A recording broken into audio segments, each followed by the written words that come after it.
पहला, real estate में investment गिरने वाली है और लोग अपना ड्रीम होम कभी नहीं खरीद पाएंगे।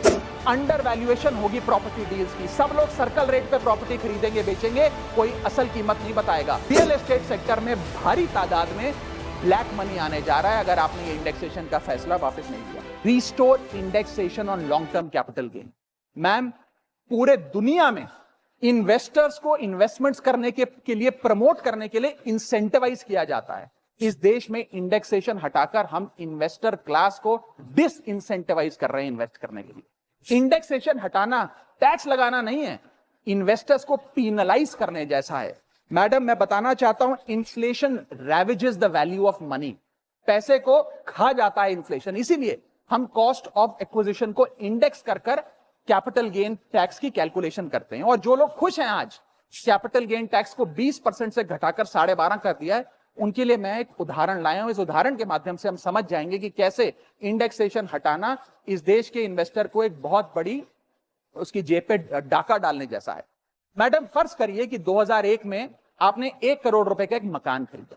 वो मकान की दर 6% के हिसाब से बढ़ती गई उसकी वैल्यू, और आज वो मकान जो 1 करोड़ का आपने 2001 में खरीदा था, वो आज 4 करोड़ 17 लाख रुपए का हो गया। अब 2 सिनेरियो हैं, एक इंडेक्सेशन का सिनेरियो जिसमें आप बेचें उस पर टैक्स लगे, और एक नया सिनेरियो जिसमें आप उसे बेचेंगे तो नई रेट के अकॉर्डिंग उस पर टैक्स लगेगा। मैं पहले पुराने सिस्टम के हिसाब से, इंडेक्सेशन वाले सिस्टम के हिसाब से उस पर कितना टैक्स लगेगा वो आपको बताना चाहता हूं। आज वो मकान जो आपने वर्ष 2001 में 1 करोड़ का खरीदा था, वो आप 4 करोड़ 17 लाख रुपए का बेचती हैं।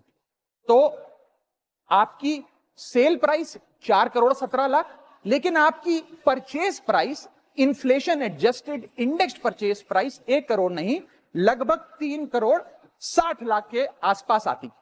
यानी कि आपका sale price minus purchase price, जो प्रॉफिट ऑन सेल है, वो 54 लाख रुपए होता है।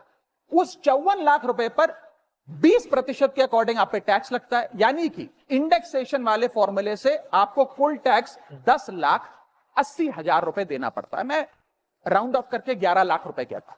लेकिन जो नई व्यवस्था है जिसमें इंडेक्सेशन आपसे छीन लिया गया है, उसमें sale price 4 crore 17 lakh, cost price 1 crore, मुनाफा 3 करोड़ 17 लाख, उस पर 12.5% टैक्स, यानी कि टैक्स कुल मिलाकर आपका बनता है 39,62,000। यानी कि नई व्यवस्था में वही 1 करोड़ का मकान अगर आप बेचेंगे आज 4 करोड़ 17 लाख का, तो आपको लगभग 40 लाख रुपए टैक्स देना पड़ेगा, और पुरानी व्यवस्था में आपको मात्र 11 लाख रुपए टैक्स देना पड़ेगा। यानी कि 40 माइनस 11 लगभग 29 लाख रुपए का एडिशनल टैक्स आपको देना पड़ेगा मात्र 1 करोड़ रुपए के प्लॉट की सेल पर। यह है इंडेक्सेशन का खेल। इसीलिए indexation long term capital investments के लिए अति आवश्यक है। मैं सरकार से अनुरोध करूंगा कि उसे ना हटाएं, और आज मैं इस सदन में भविष्यवाणी करता हूं, अगर आपने इंडेक्सेशन वापस लागू नहीं किया तो 3 चीजें होने जा रही हैं इस देश में।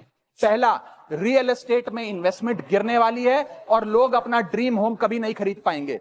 दूसरा, अंडर वैल्यूएशन होगी प्रॉपर्टी डील्स की, सब लोग सर्कल रेट पे प्रॉपर्टी खरीदेंगे बेचेंगे, कोई असल कीमत नहीं बताएगा। और थर्ड थिंग जो इस देश में होने जा रही है, रियल एस्टेट सेक्टर में भारी तादाद में ब्लैक मनी आने जा रहा है अगर आपने ये इंडेक्सेशन का फैसला वापस नहीं लिया।